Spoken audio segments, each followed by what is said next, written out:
Co-powered by Techno।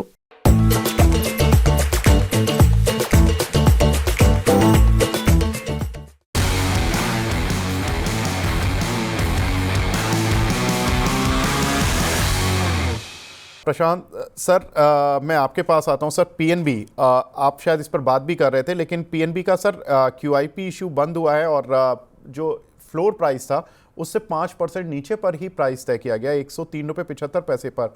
Sir कैसे देखना चाहिए पंजाब नेशनल बैंक को अब? सर हम लोग थोड़ा सा पीएसयू बैंक पे बात करते हैं। पीएसयू बैंक में क्या हो रहा है कि डिपॉजिट्स लाने में मुश्किल हो रही है, तो उनके जो रॉ मटेरियल है, जो पैसा, उसके लिए अगर पैसा जनरेट करना है तो दिस इज वन रूट जो पीएनबी बैंक ने चूज किया है। मुझे लगता है बैंक ऑफ महाराष्ट्र ने भी शायद क्यूआईबी रूट चूज कर रहा है फिर से पैसा उठाने के लिए। Yes, I am very much bullish on technical.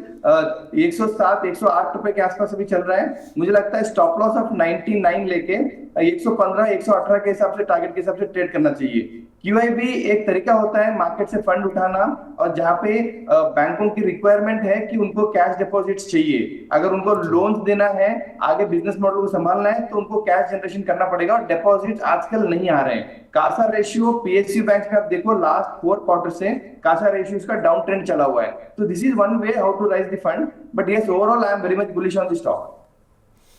बिल्कुल। तो सर पीएनबी में क्या टारगेट क्या ले सकते हैं फिर?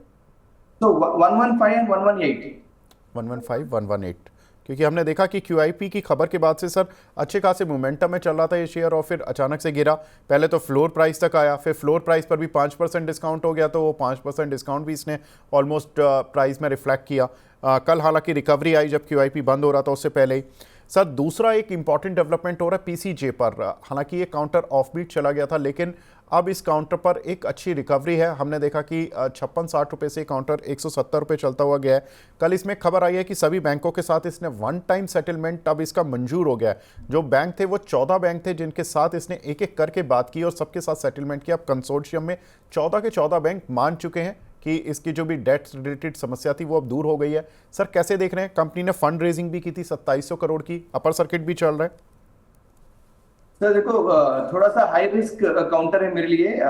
टाइमिंग लास्ट 2-3 महीने में स्टॉक ने बहुत ही अच्छा परफॉर्म किया हुआ है। मुझे लगता है कि जुलाई में ये 60 के आसपास था और आज देखो 170 के आसपास। तो मुझे फ्रेश बाइंग ये लेवल पे किसी को एडवाइस नहीं करूंगा, बट जिस तरीके से जो न्यूज आया कल, all the settlements with the bank, that is good for a company. कोई भी कंपनी के लिए अगर ऐसे कोई बैंक इसको सेटलमेंट के लिए मानते हैं, तो obviously they will get some kind of benefits in their balance sheets. So overall benefit है, तो वही रीजन से स्टॉक ऑलरेडी मुझे लगता है 2 या 3 गुना हो चुका है जुलाई से। So fresh buying I will not advise, but किसी ने होल्ड किया है तो obviously they have to keep a stop loss and keep on moving further. बिल्कुल। एक और इम्पॉर्टेंट खबर sir Ujjivan small finance bank पर, जहां पर कि कंपनी के सीएफओ रमेश मूर्ति जी ने पद से इस्तीफा दिया। हालांकि आजकल सीएफओ या सीईओ कोई पद से इस्तीफा देता है तो इसको नेगेटिव माना जाता है कि कहीं ना कुछ प्रॉब्लम चल रही है कंपनी में, या इस तरह से माना जाता है कि अगर वो शेयर भी नहीं चल रहा है तो पक्का थोड़ा सा शक के घेरे में आ जाता है। उज्जीवन के साथ ये दोनों ही कहानियां थी कि कंपनी का शेयर चल नहीं रहा था, कंपनी की गाइडेंस भी कट हुई थी पीछे, जिसकी वजह से शेयर में परफॉर्मेंस नहीं आया।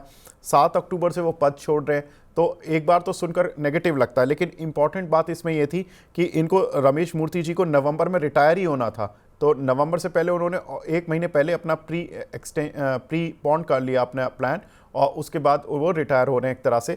तो सर इस उज्जीवन स्मॉल फाइनेंस बैंक को कैसे देखना चाहिए? सर मैं स्मॉल बैंक फाइनेंस में बहुत नेगेटिव हूँ फ्रॉम लास्ट 2-3 इयर्स। रीजन एक ही है कि जो करंटली जो बड़े बैंक्स हैं, जो पीएसयू बैंक्स हैं, उनको ही इतना डिफिकल्ट हो रहा है मार्केट में डिपॉजिट्स राइज करने में। तो जो स्मॉल बैंकिंग फाइनेंस है, जहाँ पे उनका इंटरेस्ट रेट जो है वो हमेशा हाई होता है इन टर्म्स ऑफ लेंडिंग, तो उनको भी सस्टेन करना ऐसे मार्केट में बहुत टफ हो रहा है। मुझे लगता है वही एक रीजन रहेगा।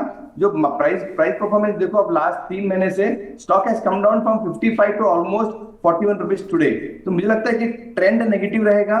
बिजनेस मॉडल अभी भी बहुत टफ है। रिसेंटली एक न्यूज भी आया था कि they are going to apply for a commercial normal bank के लिए अप्लाई भी किया था, which is the right move मेरे हिसाब से। बट अगर लाइसेंस मिल जाता है उनको कमर्शियल नॉर्मल बैंक के हिसाब से, then I am going to be positive. But time being मुझे लगता है ट्रेंड नेगेटिव रहेगा। This company price can settle more around 35-32 rupees के आसपास तक भी आ सकता है। Co-powered by Techno।